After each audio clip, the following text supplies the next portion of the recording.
This week, the Luxury Channel tears headlong into the exclusive world of classic motor cars. People love classic cars because it's the car that you were dreaming of when you were 18 that you couldn't have. You own that one and then you want another one and you meet other people that have other cars and it's like a disease, it never stops. It's how far anybody wants to go with it, you know. It's as far as you want to write zeros on a cheque. And its uniqueness, of course. We're never going to see any more of them. Their values will go up and down, but they'll always be significant. In this programme, we talk horsepower with some of the most knowledgeable folks in the business and find out why so many people are defying the slowdown to buy the car of their dreams. We go window shopping at Salon Privé, Europe's premier luxury and supercar show, tag along for the timeless London to Monaco Grand Tour, take a look round a historic racing garage, and marvel at the classic cars of the future. Some people ride horses and keep horses. Cars don't die.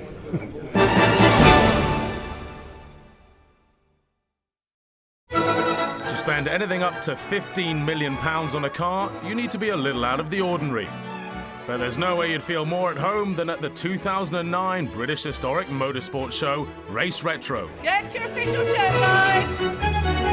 Despite the credit crunch, the event saw a 10% hike in attendance over the last year, as 24,500 enthusiasts, anoraks, playboys and petrolheads descended on Stoneleigh Park in Coventry to immerse themselves in a greasy wonderland. We all have hazy, fond, golden day memories, don't we, about everything. Often it's what the family car was, you know, father had a Lotus Cortina or an Elan or something like that.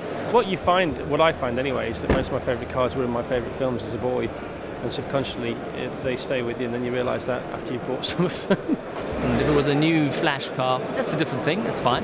But people like old cars, people smile when they see the car, they're not threatened. Young girls hang over the railings in the King's Road and take pictures of the car because they find it amusing, and it's quite fun. Having fun's all very well, but in a downturn, wouldn't it be a little unwise to blow all your hard-earned cash on a piece of nostalgia? You wouldn't put it in the bank, would you, really, under present circumstances? What would you rather do, have a half of 1% or have something in your garage that you can open the door, look at, smile, drive and cherish? If they're going to pour all this money into the economy, a pound note's going to be worth anything. At least you can touch and feel metal, can't you? If you own a special car, you'll get invited to events like Goodwood, the Mille Miglia, Villa d'Este, Pebble Beach Concours in America, and these are very, very exclusive events. It's not just hanging a painting on the wall, no disrespect to paintings, of course. Whether it's the first Rolls Royce ever made, whether it's the Ferrari that won the Mille Miglia, you're owning for a moment a piece of history. We think there's probably about 3,000 really good motor cars in the world that people are after. A decent motor car, more than likely, will appreciate in value. So they're actually a sensible purchase. The market is busy. There's not too many cars to be had, and the demand is there. It is deeper than that. You've got to have a passion as well. Peter and Margaret Turnbull are still racing well into their 50s, and they don't mind who knows it. We've suddenly come out of winter hibernation, and this is the first auction that we've come to. We are real it's car not for buffs. everybody, We're is not it? doing it just for the money. I was brought up with cars. They put the food on the table and educated me. And I think it was like going to Silverstone in the 50s, and it was Castrollar and Carmuck and frying bacon. Yes. And you can still smell those things now. We have a Porsche 911, which we tear around the track, which is why we don't use our Ferrari, because we don't have time. But there's always room for another one. Yeah. We're even thinking of moving house so we can have a bigger garage. One man whose wife thinks he needs a smaller garage is Dick Skipworth. He's been collecting cars for 25 years, but this time he's brought along a unique piece of racing history. The Courier Cost in the 50s was probably the most successful private racing team in history. I got married and raised a family and had to make a living. I managed to acquire one of their cars. And then another car came along and I got a little bit more involved. And then this transporter turned up. This curious contraption carried one of the world's best-known private motor racing teams to and from their meetings. In its day, it carried 3 cars, a support crew, and a mobile workshop. When we brought it home on a low loader, you should have heard what my wife said about it. She said, why the hell would anybody want to buy a rusty old lorry, you know? It's a lot of people like myself trying to recapture a little bit of their youth and playing with their toys. There's a very good business in old cars. They've of various periods, just like most antiques and collectibles. The asset-based society has made sure that the best assets have increased in value, just the same as paintings do. The right maker made it, and it was the right car, and there's less of them, and it's a great-looking thing, and it won them on. It's probably worth a bit of money. Simon co-founded the auctioneering firm H&H in 1993, and since then they've been selling classic cars, motorbikes, and even aircraft. This year, they're back at Race Retro doing what they do best. Over the years, if you go back to the Gatsby age, the Duesenberg, the top cars were being bought by the top people at the time. And in a lot of cases, they were kept in the family for generations. We're still turning up cars that have been in families for 100 years. The best cars move around, and families have wealth and lose wealth. What we saw in the 60s, when the first real auction took place in the UK from the Sword collection, was the top cars there just went for monster money. It was the first time it had become public. And that was the start of a fairly obvious trend into collecting cars, which culminated in the enormous uplift in value in the late 80s, when cars did go stratospheric. Simon's encyclopedic know-how has helped make H&H one of the fastest-growing car auctioneers in Britain. But they're not the only show in town.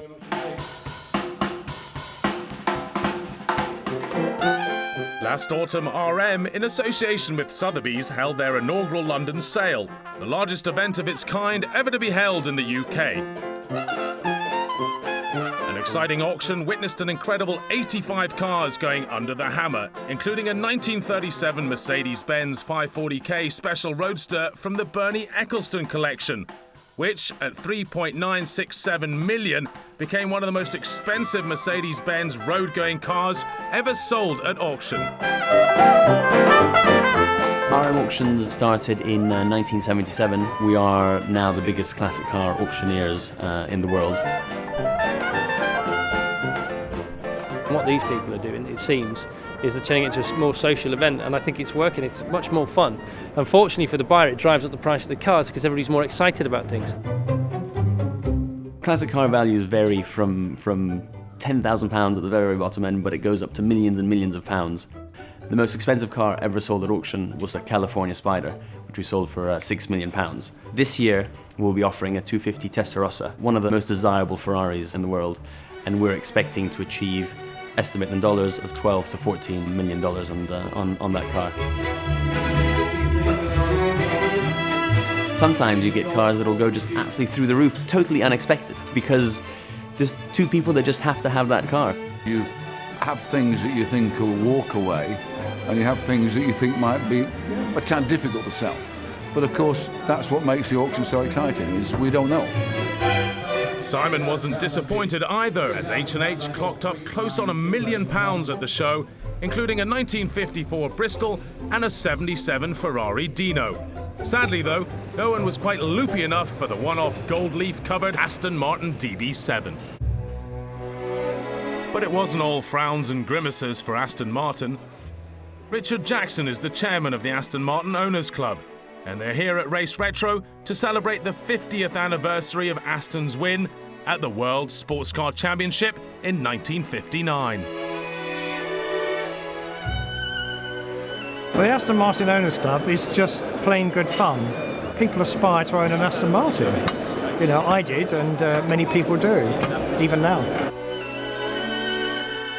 It's quintessentially English, very British. I bought my DB5, for example, many years ago, and it's at least quadrupled in value since that time. They're not cheap to run, but they are fabulous motor cars. There's nothing like driving one and owning one. Although the Aston has perhaps been more closely associated with touring than racing, that's never stopped some of the more serious enthusiasts from burning some rubber. And this DBR S9, still smeared in the same grime in which it won its class at Le Mans last year, serves as a vivid reminder. People have raced an awful lot of Astons. Some of the older ones, the DB4 lightweights for example, still run rings around modern cars. Sports car racing in all its guises suffered a long depression with the onset of the energy crisis in the mid-70s. But for the last 20 years, it's been doggedly making a comeback. And it's a safe bet that at least half of the cars sold at Race Retro this year won't be in the garage for long. There's never been a better time to have a historic car and go racing. We have a lot of cars that stay with us, that they never go back to the owner. They fly in from wherever they're coming from, do the race, do the event, whatever they do, fly back, we take it back home. We do everything, the restoration, preparation, transportation, everything. We've seen Lord March and Goodwood, what he's done with the classic car scene at Goodwood. He's made classic cars at the same sort of level as Henley, Ascot. You know, it's on the social calendar. You can go to Wimbledon or you go to Goodwood. A lot of people who race and enjoy these cars have no real interest in what's going on under the bonnet necessarily. I mean, they love the fact that the engines are beautifully made, but they don't necessarily get involved in dirty finger stuff. But they enjoy them, and it's becoming more and more lifestyle all the time, I suppose, like yachting. It's it's very competitive. The racing is very hard, very competitive, but it's a lifestyle more than anything else. While some are considered by their insurance companies to be completely beyond help, others prefer to take in a bit of the scenery. The Grand Tour is a celebration of driving that recreates motoring adventures from a bygone era, when what mattered was the journey, not the destination. And what a journey it is, 5 days and 1,000 miles from London to Monte Carlo. And this year, we thought we'd tag along for the ride. We don't look at the Grand Tour as being really a motoring event. We see it as being much more a social event. It's kind of a 5-day party on wheels. The idea is that each day the teams take a specific pre-designed route and we set cryptic clues for them to answer along the way. And we have very long lunches and generally have a good time. But some are taking the competition more seriously than others. I'm going to cheat quite a lot, but it's going to be subtle. Which rose will get you legless? So I'm looking for the Douglas Bader rose. And the answer is a rose called Long John Silver. Oh, aren't you clever? We've got all three clues. We're on to our next one. Yep. Yeah, we're off. We've done well today. For everyone, the highlight of the event is probably the route, which is painstakingly plotted to keep the teams out on the deserted country roads, away from the busy towns and the dreaded traffic jam.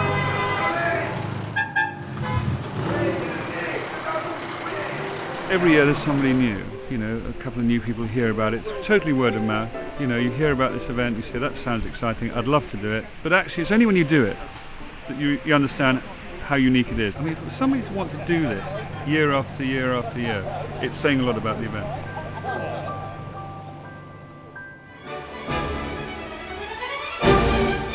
Coming up in part 2, we discover the icon of icons, visit an historic racing garage, and witness the great and groundbreaking at Salon Privé.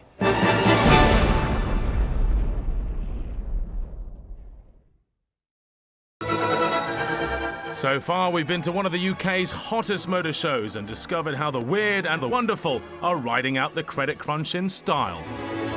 But no discussion of exclusive motoring is complete without a trip to Italy.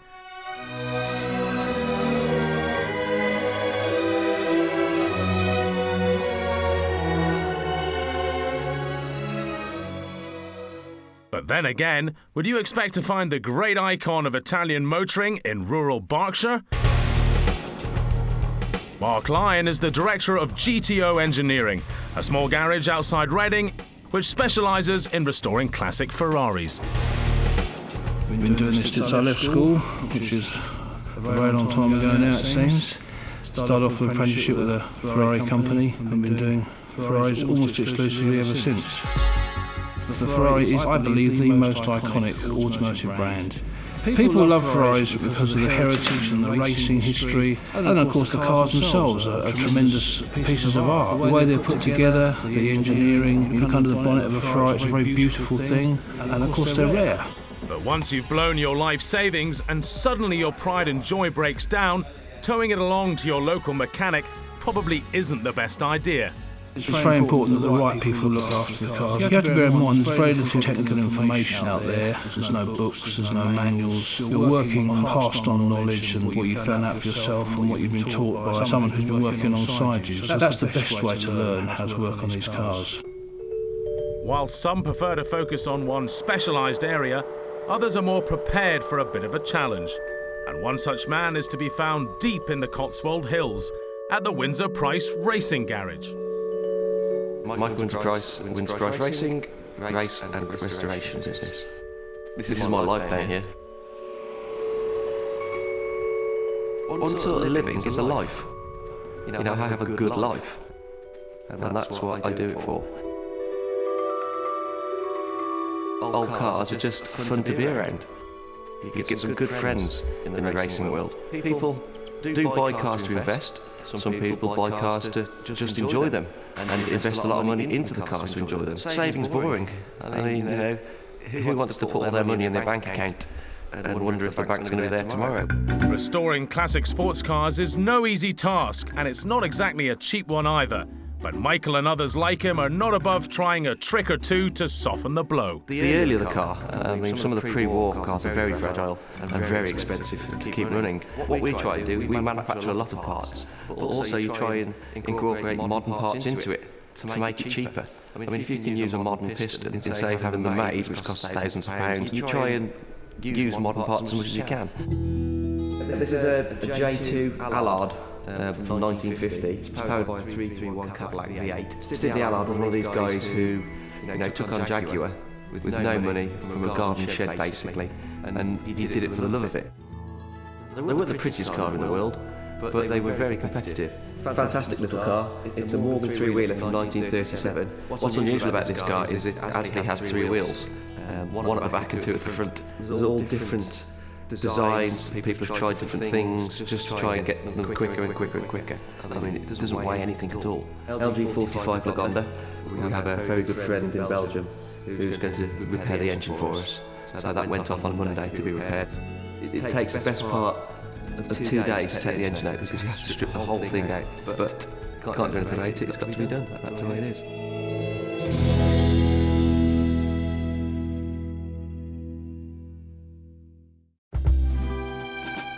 What could you expect from a car if money was no object? We sidled along to London's prestigious Hurlingham Club on the banks of the Thames in Fulham to find out. Now entering its fourth year, Salon Privé is the place to be seen in the world of exclusive high-end motoring. It's also the UK's ultimate supercar event and Concours d'Elegance. And with some of the world's most intriguing manufacturers partnering up with the show, the future's looking bright. There always will be a market for exclusivity, for people that want something that no one else has got. I know people that have a Koenigsegg and a Pagani and several Ferraris and a Rolls and a Bentley, and they're buying because they can afford to buy and because they want that particular car. At that very, very top level, money is actually not the clinching factor in terms of whether people buy them or not. Surrey-based firm Overfinch have been getting their fingers dirty since the 70s, and they've come along to show off the world's first bespoke shooting Range Rover. Overfinch is the world's leading specialist in high performance and bespoke Range Rovers. We work very much in the same way as AMG does with Mercedes. This is the Overfinch Country Pursuit vehicle, which is a concept car which we've built. In the first drawer here we have two champagne flutes, and here we have our cartridges case, and in here you have a fully functional fridge which will take 2 bottles of champagne, and then most interestingly you've got the actual gun case, which is built here. This is beautifully supplied by Holland & Holland. And then the motoring case, and will take up to a 32-inch barrel. With all this and a bespoke leather and olive ash trim, Overfinch guarantee you'll bag yourself a few birds. Although sadly the lady in the black dress isn't included in the £143,000 price tag. A lot of the manufacturers that we actually work with at Salon Privé can bespoke build a car for you. My name is Mino Camiotti. I am the managing director of an Italian company called F&M Auto. The company is very small. We're only 7 people. It's a small atelier. And we produce bespoke supercars. We actually encourage our clients to sit down with our designer and modify the lines of the cars to their own likings. So effectively they have a one-off car. This is car number 1 that we made for a client who wanted a vintage feel. He actually specified to use a Maserati engine from 1966. It takes about 11 months to make one car. We like to compare our cars to the fashion world in a way. It would be the equivalent of the haute couture world. Every car is different. We take actually physical dimensions of each of our clients. We build the cockpit around these measures, so it fits like a glove, basically. Price-wise, the range is from 300,000 to 400,000 for the complete car. One of the most classically innovative manufacturers at Salon Privé this year is the Morgan Motor Company. Charles Morgan is one of the third generation of Morgans to work at the firm. And this year, there's something to celebrate. In 2009, Morgan Motor Company is 100 years old. Quite extraordinary, really. I mean, that we've survived 2 world wars and quite a few recessions. Britain's oldest surviving car firm built its factory here on the edge of Worcestershire in 1918, and they've never looked back since. We've always liked being independent. The idea of just dominating for marketing purposes doesn't really appeal to me. We've liked deciding our own strategies. Being swallowed up by one of the big manufacturers would be difficult. We haven't got massive resources, perhaps, that other manufacturers have. So we're seen as the sort of plucky interloper, if you like. We have to collaborate very closely with BMW, with Bosch, with Ford. With their help, we can make a car that meets all the modern emission standards and performance standards, obviously, of what the customer expects.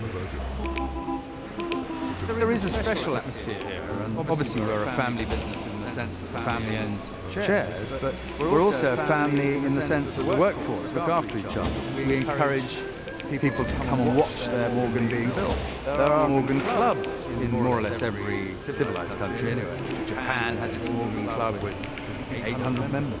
America has a series of clubs, France, Germany, Italy, Spain, Sweden, Norway. Everywhere you go, I think you can meet people who have a passion just like yours for this crazy English car, and it's very exciting. Maybe one day, I think it's 2015, we might fulfill the prophecy of Mr. Honda just before he died.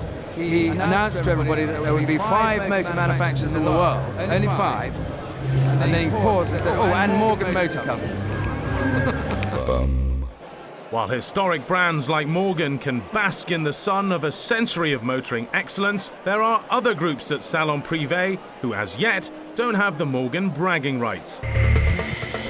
They need a new gag if they're to stay at the table, and Christopher Dell and Ian Sanderson reckon they've got just the ticket. They're here with Peterborough-based outfit Lightning, one of the few manufacturers to specialise in electric sports cars. The idea behind the car is to create a paradigm shift in people's thinking about electric cars. Electric cars are normally fairly dull and mundane.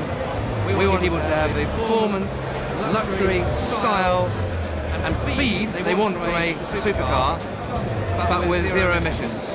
This is the car for them. It's British, which is important. Obviously being British is important.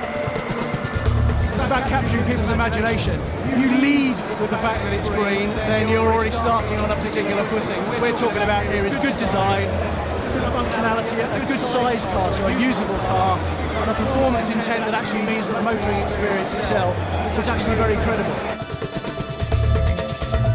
While some innovate to save the planet, others innovate just for the pure bohemian hell of it. And to meet one of these motoring mavericks, we had to go to Switzerland. 30 years ago, Frank Rinderknecht founded Rinspeed, a true 21st century chop shop specializing in restoration and high-end tuning design. But Frank's got a little hobby. Every year for the Geneva Motor Show, he builds a new car. Sort of thing.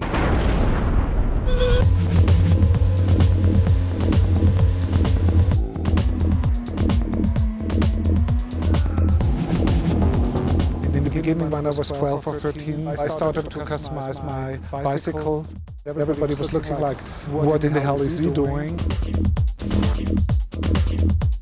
It just was, an urge to have different means of mobility than other people. The Scuba is the first real diving car in the world, actually going to 35 feet. It's inspired by the spy who loved me, and at the time it was fiction, and now it's reality. Yeah. Each one is different, each one is crazy in a way, it's outrageous, it's awesome, it's, going to the edge of technology and materials. Our concept cars are not for sale, we keep them for ourselves, and the collection is growing and growing. Maybe one day we sell the whole collection, but not an individual piece. From the love of the beautifully sculpted, to the sheer enjoyment of a classic car rally across France, or just being seen behind the wheel at exclusive gatherings such as Goodwood or Salon Privé, we know for sure that the passion for cars is here to stay.